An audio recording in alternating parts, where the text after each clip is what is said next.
وہ ذرا ہمارے ناظرین کے لیے ان کے اوپر روشنی ڈالیے گا۔ حضرت امام حسن رضی اللہ تعالی عنہ کے اعمال بھی، افعال بھی، عقائد بھی اور ذات بھی جی یہ امت کے لیے بہترین نمونہ ہے۔ سبحان اللہ۔ حضرت سیدنا امام حسن رضی اللہ تعالی عنہ نے وہ کیا جو اللہ کے نبی نے فرمایا تھا، ٹھیک، گویا سرکار کے فرمان کی تکمیل حضرت امام حسن کی ذات ہے۔ سبحان اللہ۔ حضرت امام حسن نے دو مسلمان گروہوں کے درمیان صلح کی ہے۔ حضرت امام حسن رضی اللہ تعالی عنہ نے 19 سال حضرات حسنین کریمین نے وہ کردار ادا کیا شرکت بلا غیر۔ دیکھیں سب سے مشکل ہوتا ہے کہ اقتدار کا چھوڑنا۔ میں یہاں پہ ایک جملہ کہنے کے بعد پھر سخاوت کی طرف آتا ہوں۔ جی پلیز۔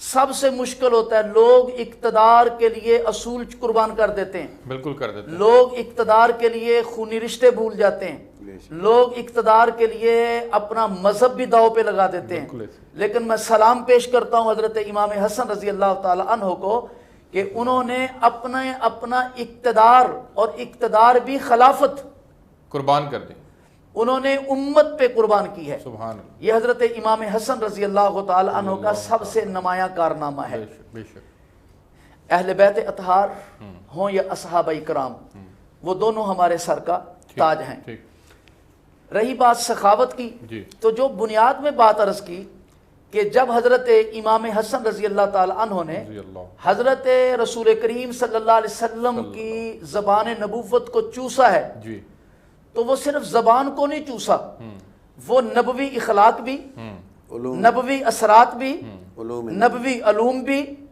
نبی کے علیہ السلام کی تمام تر صفات اللہ نے منتقل جو نبوت سے ہٹ کر تھی اور جو آپ علیہ السلام کے وہ اوصاف تھے وہ اللہ نے حضرت امام حسن رضی اللہ تعالی عنہ میں منتقل فرما دیے۔ سبحان اللہ۔ پھر اس کا نتیجہ تھا کہ امام حسن رضی اللہ تعالی عنہ غریبوں کے ساتھ بیٹھ کے کھانا کھا رہے ہیں۔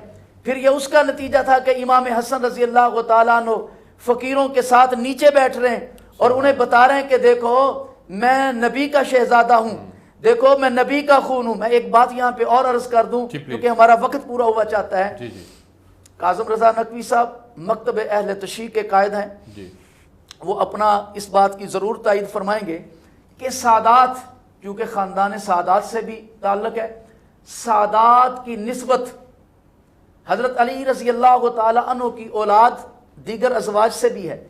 میں اس کی تفصیل میں نہیں جاتا، لیکن ہم آج سادات صرف انہیں کہتے ہیں جو فاطمی ہیں، سبحان اللہ، بے شک، جو حسنی اور حسینی ہیں۔ سبحان اللہ۔ تو کیا جو حضرت علی رضی اللہ تعالی عنہ کے دیگر ازواج سے اولاد ہے، ہمارے لیے وہ بھی قابل تکریم ہے کیونکہ وہ اولاد علی ہے۔ جی بے شک۔ بلکہ میں اس سے آگے ایک جملہ کہنا چاہتا ہوں کہ جیسے آل علی محترم ہے ویسے آل عمر بھی محترم ہے، جیسے آل عمر محترم ہے آل ابی بکر بھی محترم ہے۔ یہ ساری نسبتیں اپنی جگہ پر، لیکن سادات سب کی نسب چلے ہیں بیٹوں کی طرف سے۔ میرے نبی کا نسب چلا ہے بیٹی کی طرف سے، اور جو بیٹی کی طرف سے نسب چلا اس کی وجہ یہ ہے کہ آج جو سید ہوگا وہ حسنی ہو یا حسینی، اس کی نسبت سیدہ طیبہ طاہرہ ماں فاطمہ سے ہوگا۔ اگر یہ نسبت ماں فاطمہ سے نہیں ہے تو پھر اسے سادات نہیں، اسے علوی کہا جائے گا، اسے اوان کہا جائے گا، کوئی اور نسبت دے دی جائے گی۔ لیکن جو سادات ہونے کے لیے یہ مہر ضروری ہے، حسنی حسینی ہونے کے لیے یہ مہر ضروری ہے کہ بندہ فاطمی ہو، حضرت سیدہ طیبہ طاہرہ ماں فاطمہ رضی اللہ تعالی عنہ کے ساتھ یہ نسبت ہو۔ تو جب ماں فاطمہ بابا علی ہو، نانا نبی ہو، تو پھر اخلاق تو وہ ہوں گے کہ وہ غریبوں کے ساتھ بیٹھ کے دسترخوان پہ اپنے کندھے پہ اٹھا کر غریبوں کے گھر کھانا تو پہنچائیں گے۔ اور حضرت سیدنا امام حسن رضی اللہ تعالیٰ عنہ کی زندگی کا وہ دور جو آپ نے مدینہ منورہ میں اپنی خلافت چھوڑنے کے بعد گزارا ہے، اس دور میں اگر آپ دیکھیں تو ان کی یہ ساری کی ساری خدمت علم کے ساتھ ساتھ خدمت خلق، غریبوں، محتاجوں، فقیروں، بیووں، یہ ان کے ساتھ ان کی گزری ہے۔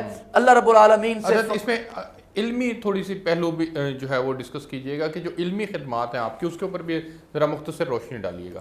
اس پر تو کبائر صحابہ وہ نشان یہ رکھتے تھے کہ مسجد نبوی میں وہ جانے والوں کو بتایا کرتے تھے کہ جو سب سے بڑا حلقہ علم کا ہو تو سمجھ لینا کہ وہاں پہ یا حسن بیٹھا ہے یا حسین بیٹھا اللہ سبحان اللہ سبحان اللہ ہے۔ اس سے بڑی اور علمی استعداد کیا ہو سبحان سکتی ہے؟ اللہ سبحان سبحان اللہ، اللہ سبحان سبحان اللہ۔ اللہ۔ یہ تو بہت بڑی اس میں کوئی شک نہیں ہے کہ خوبی ہے، اور پھر ظاہر ہے حضور نبی کریم صلی اللہ علیہ وسلم سے جس گھرانے کی نسبت ہو وہاں پر علم جو ہے وہ تو ان کے اپنے گھر کی ظاہر ہے دہلیز کے اوپر موجود تھا، تو حضور نبی کریم صلی اللہ علیہ وسلم سارے عالم کے لیے ہدایت، نور نبوت اور پھر رحمت بن کر آئے، آپ تشریف لائے۔ تو آپ نے ظاہر ہے جو آپ نے جس طرح سے اس کی بیان بھی فرمایا کہ حضور صلی اللہ علیہ وسلم کی زبان مبارک جو تھی وہ حضرت امام حسن نے چوسی اور اس سے وہ ساری چیزیں یہاں پہ ایک اور جملہ آ گیا جی پلیز میں عرض کر دوں، جیسے میں نے بنیاد میں کہا نا کہ علوم نبوت، کسی نے علم پڑھا ہے گرامر دیکھ کر، کسی نے علم پڑھا ہے کاغذ پر، جی حسن اور حسین وہ ہیں کہ جنہوں نے علم پڑھا ہے چہرہ رسول دیکھ کر۔ سبحان اللہ سبحان اللہ۔ جی آپ بھی کچھ کہنا آخری کلمہ میں عرض کروں گا جی